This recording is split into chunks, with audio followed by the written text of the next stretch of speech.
नमस्कार, ऑपरेशन पाकिस्तान देख रहे हैं आप। मैं हूं आपके साथ पूजा।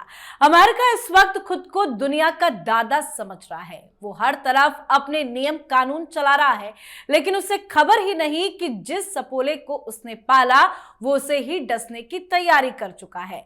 ट्रंप ईरान में उलझे हैं, उधर पाकिस्तान ने इस्लामिक नाटो की पूरी तैयारी कर ली है। जिस पाकिस्तान ने अमेरिका के घर में जाकर उसकी खूब तारीफें की, ट्रंप की चापलूसी की, वही अब ऐसा कदम उठा रहा है जो उन्हें बिल्कुल रास नहीं आएगा। दरअसल एक तरफ तो ट्रंप मुस्लिम ब्रदरहुड को आतंकी संगठन घोषित कर रहे हैं, तो दूसरी ओर पाकिस्तान उनके पीठ पीछे इस्लामिक नाटो की तैयारी कर चुका है। टर्की, सऊदी अरब और पाकिस्तान के बीच बन रहे एक नए सुरक्षा समझौते में शामिल होने के लिए बातचीत चल रही है। यह प्रस्तावित समझौता यूरोपीय देशों और अमेरिका वाले नाटो के ही सामूहिक रक्षा सिद्धांत जैसा है, जिसमें यह माना जाएगा कि किसी एक सदस्य पर हमला सभी पर हमला है। यह सुरक्षा समझौता पहले सिर्फ सऊदी अरब और पाकिस्तान के बीच हुआ था, लेकिन अब इसमें तुर्की की भागीदारी को लेकर बातचीत इसे और आगे बढ़ा रहा है। तो इस्लामिक नाटो को लेकर क्या है खबर, पूरी डिटेल्स आपको देंगे। साथ ही पाकिस्तान अपने इंटरनल हालातों में उलझा है, तो वहीं ईरान में जारी विरोध के बीच अमेरिका भी पाकिस्तान को इस्तेमाल करने की रणनीति बना रहा है। तो आज इन्हीं तमाम मुद्दों पर चर्चा करेंगे। मेरे साथ स्टूडियो में मौजूद हैं कैपिटल टीवी के editor in chief doctor Manish Kumar और एग्जीक्यूटिव एडिटर राजीव जी। सर, आप दोनों का बहुत बहुत स्वागत है। धन्यवाद। सर, इस्लामिक नाटो को लेकर क्या कुछ बवाल चल रहा है, इतनी मीटिंग्स हुई है, आगे की क्या रणनीति है? देखिए, ये ब्लूमबर्ग की खबर है और बहुत ही बकवास खबर है। इस सारी दुनिया में इस तरह का ये वामपंथी लेफ्ट लिबरल कबाल इस तरह की चीज़ों को लेकर के आ जाता है। और उस रिपोर्ट को मैंने देखा तो उसमें साफ साफ लिखा हुआ है कि they wanted to have a bite, an opinion, an official version कि तुर्की, सऊदी अरब और पाकिस्तान आपस में कोई इस्लामिक नाटो बना रहे हैं। तो कोई ऑफिशियल वर्जन आया नहीं। सऊदी अरब से पूछा गया तो उसने भी नहीं कहा, और पाकिस्तान से भी पूछा गया तो जो खबर इस तरह के प्रोपेगेंडा के तहत आ रहा हो तो वो पूरी दुनिया में छा तो गया। डिस्कस भी हम लोग कर रहे हैं, लेकिन इसके दूसरे साइड को भी देखना जरूरी है। लॉजिकल तो बहुत तगड़ा लग रहा है। लॉजिक तो ऐसा लग रहा है कि भाई पाकिस्तान से न्यूक्लियर और मिसाइल वो जुड़ जाएगा, साथ में सऊदी अरब का पैसा आ जाएगा, और तुर्की का जो है वो एडवांस टेक्नोलॉजी, ड्रोन्स, ये सब मिलकर के, और कुछ लोग बंदा बहादुर तो ऐसे भी है कि और भी इस्लामिक कंट्रीज जो है आएंगे। आप इस बात को समझ लीजिए कि ये सारे के सारे सऊदी अरब पैसा है, बाकी कुछ नहीं है। तुर्की आपस में ही वहां अर्दोगान के खिलाफ, कब ऐसे ही जैसे ईरान में हो रहा है अर्दोगान के खिलाफ हो जाए, वो वहां का भी किसी को आइडिया नहीं है।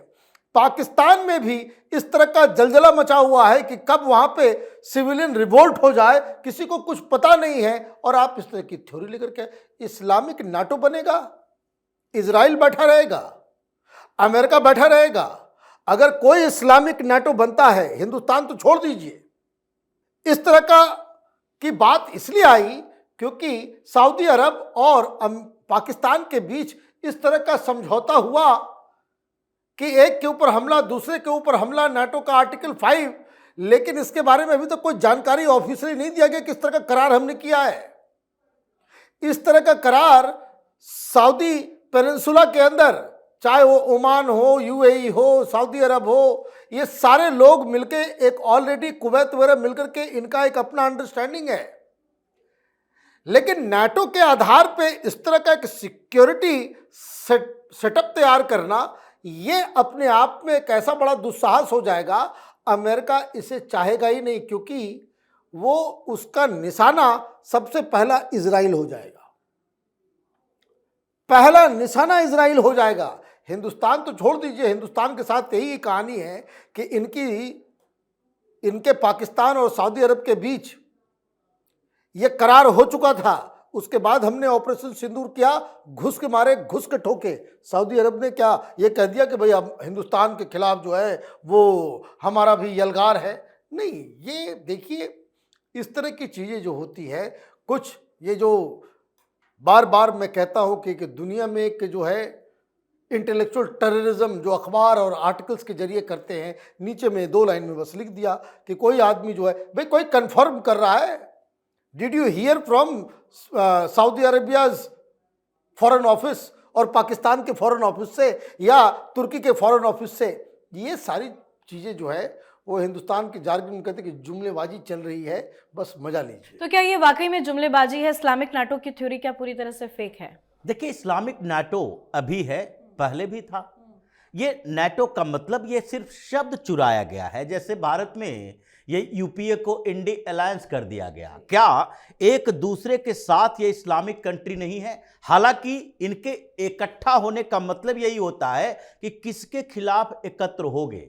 ये देखता है पहले कि हमला करने वाला कौन है। अगर अमेरिका हमला करेगा, ईरान के ऊपर हमला किया, इजराइल ने किया, तो पाकिस्तान ने किसका सपोर्ट किया? इस्लाम के नाम पर ईरान का सपोर्ट किया या अमेरिका का सपोर्ट किया? या 3 बार अरब और इजराइल के बीच संघर्ष हो चुका है। पूरे अरब कंट्री, सारे इस्लामिक कंट्री एक युद्ध में शामिल थे जो इजराइल के खिलाफ था। इजराइल अकेले, और उसमें भी इजराइल केवल इनडायरेक्ट सपोर्ट अमेरिका का, यूरोपीय देशों का था। उसके बावजूद पूरे अरब देशों को उखाड़ कर फेंक दिया, 3 बार, एक बार नहीं। तो ऐसे में अभी तुर्की, सऊदी अरब या फिर पाकिस्तान की बात चल रही है, और उसमें हो सकता है यूएई शामिल हो, जबकि यूएई और सऊदी अरब के बीच कुछ अच्छे रिश्ते नहीं हैं। ऐसे में सब इकट्ठा होना भी मुश्किल दिखाई पड़ रहा है। लेकिन अगर एक टर्म कंडीशन के आधार पर ये लोग इकट्ठे हो भी जाए, जैसे यूरोप में सारे देश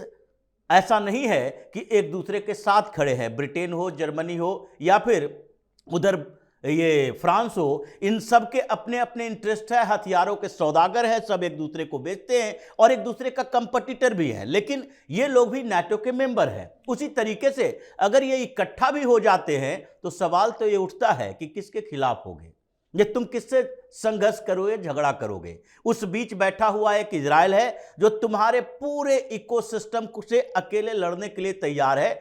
30 साल पहले दोनों के बीच युद्ध हुआ, उस समय से इजराइल की टेक्नोलॉजी 50 गुना ज्यादा बढ़ गई है। तुम लोग वहीं के वहीं हो। सऊदी अरब के पूरा सिक्योरिटी सिस्टम, आंतरिक और बाहरी, दोनों अमेरिका के हवाले है, वही देखता है।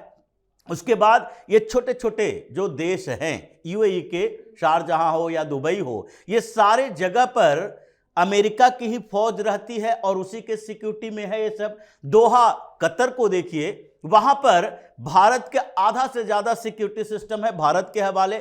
इन लोगों के पास पैसे है, टेक्नोलॉजी नहीं है, दिमाग नहीं है। और दूसरी तरफ पाकिस्तान एक जो न्यूक्लियर डील, न्यूक्लियर करता है, वो तो अभी भारत के सेना प्रमुख ने भी कहा कि अगर डीजीएमओ की तरफ से बातचीत में पाकिस्तान की तरफ से यह कहा जाता कि अगर युद्ध ये सीज फायर नहीं करेंगे तो हम न्यूक्लियर अटैक कर देंगे, तो उसके बाद सीज फायर का सवाल ही नहीं था। एक शब्द उसने नहीं बोला।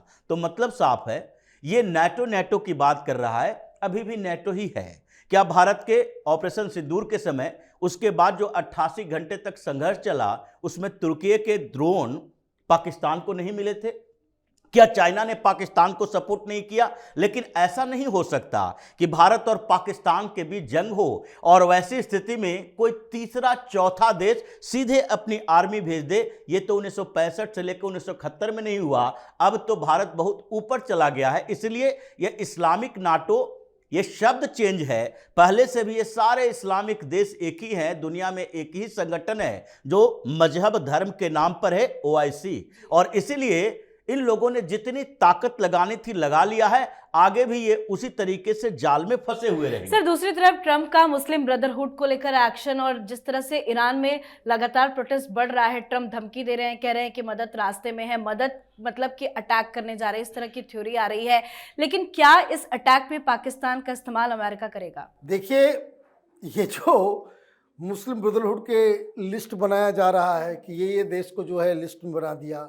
आपने देखा होगा कि उन्होंने पहले भी एक वॉच लिस्ट बनाया था कि किस किस देश से लोग नहीं आएंगे अमेरिका, उसमें सब मुस्लिम कंट्री थे। तो आप ये देखिए कि पूरी दुनिया में अभी 2 दिन पहले आपने देखा डोनाल्ड ट्रंप ने क्या कहा कि मुसलमानों को, सोमालियन मुसलमानों को वो जानवर बता रहे हैं।